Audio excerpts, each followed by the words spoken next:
Chunduru municipality పీఠం కైవసం చేసుకుంటామని మాజీ డీసీసీబీ చైర్మన్ కుంభం శ్రీనివాసరెడ్డి అన్నారు. చుండూరులో సిపిఐతో కాంగ్రెస్ దోస్తీ కట్టిందని తెలిపారు. మున్సిపాలిటీలో 10 వార్డులకు గాను 9 కాంగ్రెస్, 1 సిపిఐ పోటీ చేస్తోందని వెల్లడించారు.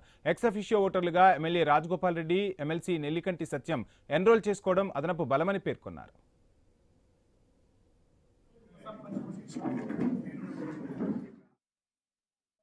2018 కానీ ఆ తర్వాత మన జరిగినటువంటి శాసనసభ ఎన్నికలు కూడా రాష్ట్రంలో కూడా కాంగ్రెస్ పార్టీకి సిపిఐ పార్టీ బలపరచడం జరిగింది.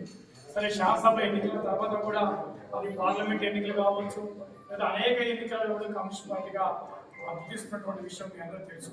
సరే, ఈ ఎన్నికల్లో కూడా కాంగ్రెస్ పార్టీలోనే ప్రయాణం సాగించాలనేది పార్టీ నిర్ణయం జరిగింది. చాలా మున్సిపాలిటీల్లో కొంత ఇబ్బంది వచ్చినా కూడా మరి 1, 2 ఇటు అడ్జస్ట్ అయినా కూడా మరి సహకారం తీసుకుని పోతా ఉన్నాం.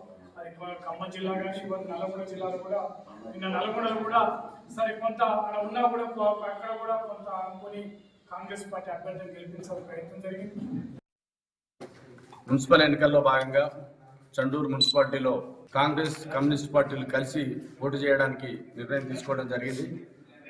ఈ యొక్క నిర్ణయానికి గౌరవ పెద్దలు స్థానిక శాసనసభ్యులు మునుగోడు అభివృద్ధి ప్రదాత కోమటిరెడ్డి రాజగోపాల్ రెడ్డి గారు, అలాగే మా అన్న శాసన మండలి సభ్యులు నెల్లికంటి సత్యమన్న ఇద్దరు కూడా సుదీర్ఘంగా చర్చించుకొని పొత్తులో భాగంగా ఈరోజు రాష్ట్రంలో కూడా కాంగ్రెస్ పార్టీ, కమ్యూనిస్ట్ పార్టీలు ఒక్కతాటిపై ముందుకు పోతా ఉన్నాయి. కాబట్టి పొత్తులో భాగంగానే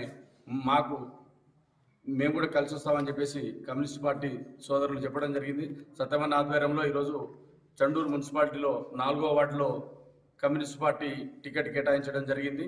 మిగిలిన 9 వార్డుల్లో కమ్యూనిస్ట్ సోదరులు కాంగ్రెస్ పార్టీకి సహకరించడానికి సంసిద్ధత వ్యక్తం చేశారని చెప్పేసి కూడా ఈ సందర్భంగా తెలియజేస్తూ, కమ్యూనిస్టు కాంగ్రెస్లు కలిస్తే ఈ చండూరు మున్సిపాలిటీలో 10కి 10 వార్డులు గెలవడం ఖాయమని చెప్పేసి ఈరోజు మా కమ్యూనిస్టు కాంగ్రెస్ పార్టీ క్యాడరు, సోదరులు, లీడర్లు అందరూ కూడా కృతనిశ్చయంతో ఉన్నారు. కాబట్టి మేము ఖచ్చితంగా ఈ జరగబోయే ఎన్నికల్లో 10కి 10 వార్డులు గెలుస్తామని చెప్పేసి కూడా ఈ సందర్భంగా